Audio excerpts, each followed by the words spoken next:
Hi folks, my name is Roy Reed. I am an artist and a teacher and the creator of Dot to Dots, a collection of dot-to-dot puzzles with a twist. You have to use skip counting to find the pattern, follow the dots, skip all the extra dots in order to get the picture. You can check them out on Etsy, Teachers Pay Teachers, or Amazon.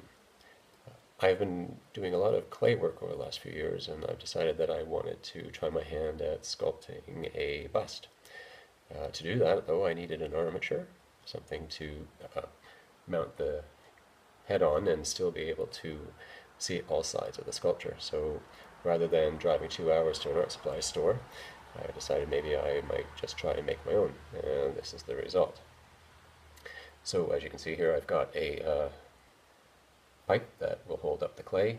It's fastened to a board, and the board can spin around so I can see all angles of my sculpture. This was just the prototype, so now what I'm going to do is use better wood that's not warped and build it so that it's a little more watertight and not so covered in wood that'll give me a splinter. So what I thought I would do is show you how I've put it together and how it works, and then maybe you can try and make your own. Okay, so let me show you the materials and tools that I used to make my armature. One of the first things I needed were these pipes here. The idea is that this pipe, a 1/2 inch galvanized rod, 24 inches long, sits on this metal floor flange, and that's attached to one of the two boards. And then the other pipe, a 1 inch, 24 inch long pipe, slides over top of the smaller one, and then that's what gives you the spin and the stability. So I bought the two pipes and I cut them into two pieces.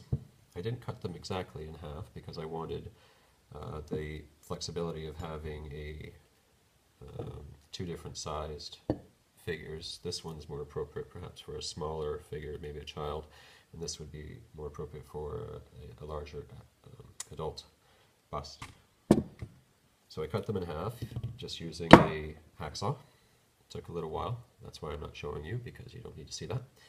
And then once they were cut in half, I used a Dremel type tool with a grinding disc on it to grind off all of the burrs and smooth out the metal edges, just for safety, and of course you don't want metal pieces in your clay. And what I needed to do was prepare the boards. I have two 18-inch square pieces of press board, and as you can see it's got the fancy melamine coating on the top. Better because it's plasticized, so it's waterproof, and I don't need to worry about my wood getting soaked with wet water and clay and distorting. Making sure obviously that when I am working on my figures and packing up for the night that I'm not leaving giant puddles around.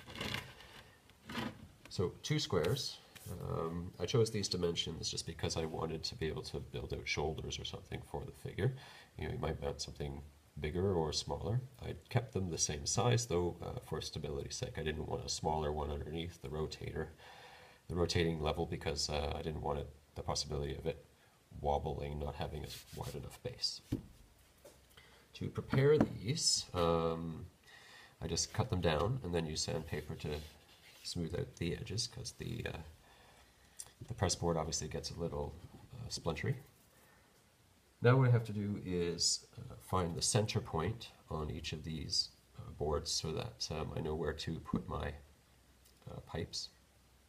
So this is how I found the center. I just took a straight edge,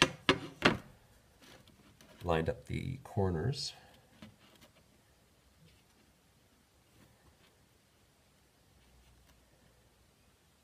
and then marked out across on the surface, and then did the same for the other opposite corners.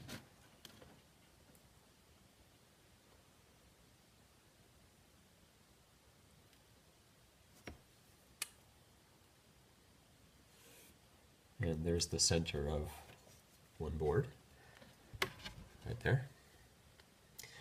And that fits the flange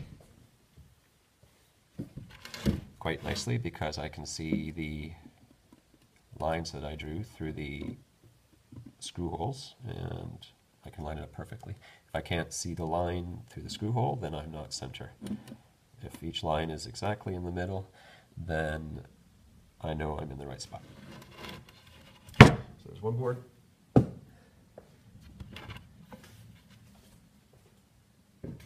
Here's the second.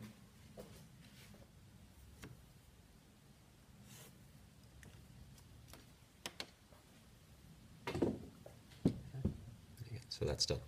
Next, I have to put the hole in the center of the board.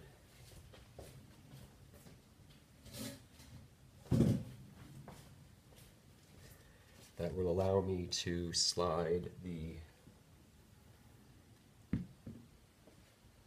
large pipe down over the small pipe and spin the platform.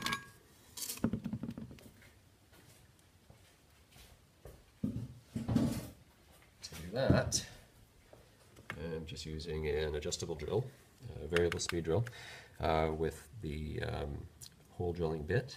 This is the smallest one, the 1 inch, so half inch. And I like this because it allows me to control the speed, which means I can start slowly and I'm not having to worry about the fast-moving drill skipping all around my board and wrecking the surface. So I'm going to do that, and then I will show you the next step.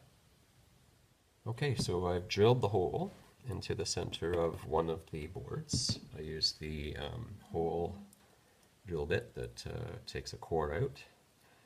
Remember that you need to wear your safety gear when you're doing this. The next step is to attach the large pipe to the board, centered, and I don't know if you'll be able to see it, but you can see that the hole is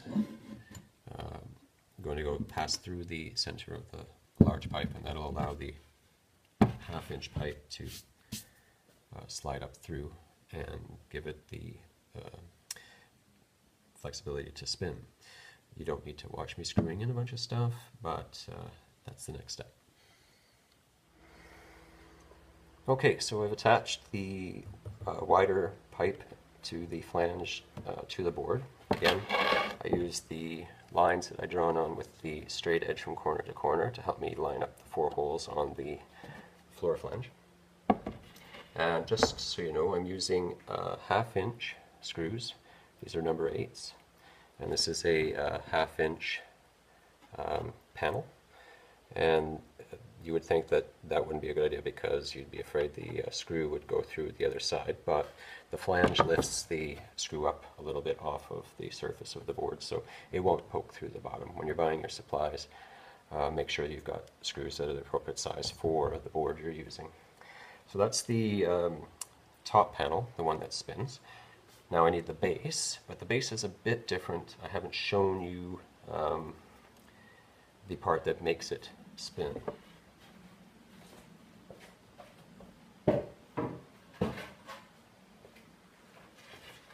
So here's the other panel. I've got the cross lines to help me find center. And here is a plastic lid just from a bucket. I just bought that separate at the hardware store. And I need to find center on this, so I know where to place it here in the middle of my board. And to do that, I've got a trick. So what I did was I took a piece of newspaper, put it out, put my lid on top of it, and traced the perimeter of my lid onto the newspaper. I cut that circle out, and now, I don't know if you're familiar with geometry, but when you fold a circle in half, making sure all the edges line up congruently, and then fold that in half again, making sure that all the edges line up congruently. The corner here is the exact center of the circle. So what I did then was just mark the circle and then poked a hole through it, and then place the circle back on top of the bucket lid. Find, using the pencil,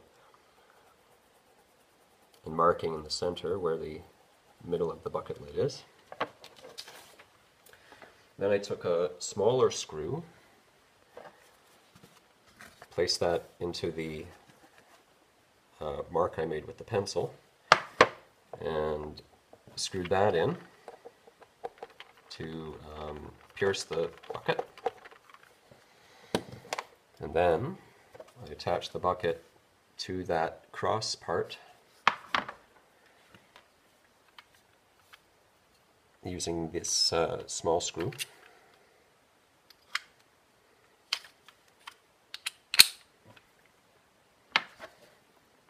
Putting the screw into the lid, and then lining up the cross.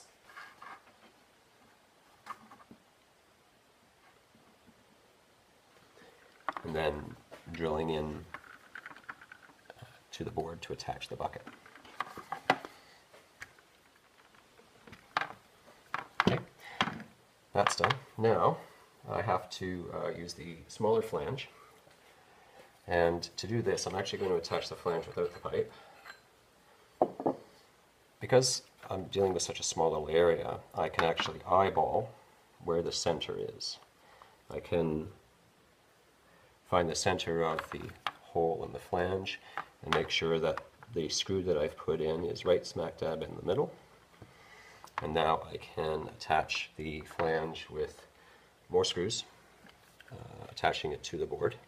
And it doesn't matter if it matches up with the cross lines or not, because this part isn't moving. It doesn't have, it just, as long as it's centered.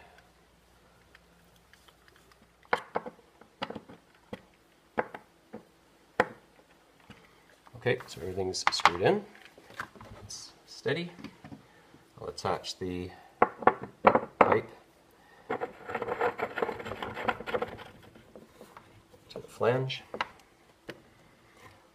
Okay, and then the last step, some of you might have noticed this big old bucket of marbles sitting here. These are my ball bearings. I got these at the dollar store, just one great big bag. I need enough to cover the whole surface of the bucket. There's probably 100 in here, but it cost me $1.50. So, nice and cheap. Spread the marbles out evenly.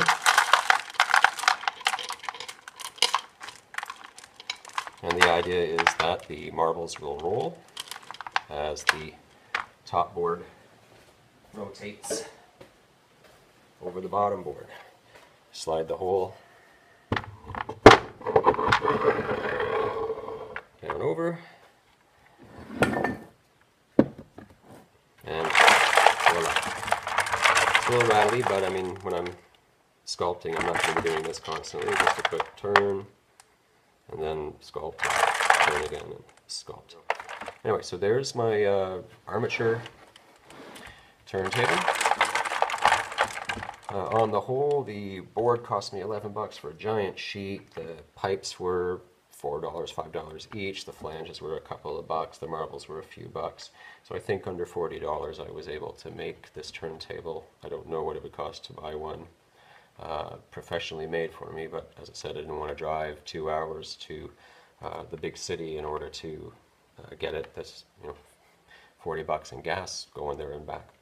Anyway, I hope that this was informative for you, instructional for you, inspirational for you, and if you make one, let me know how it went. If you're having problems, contact me and I'll see what I can do to help you out. Maybe we can brainstorm something. Anyway, thanks for watching.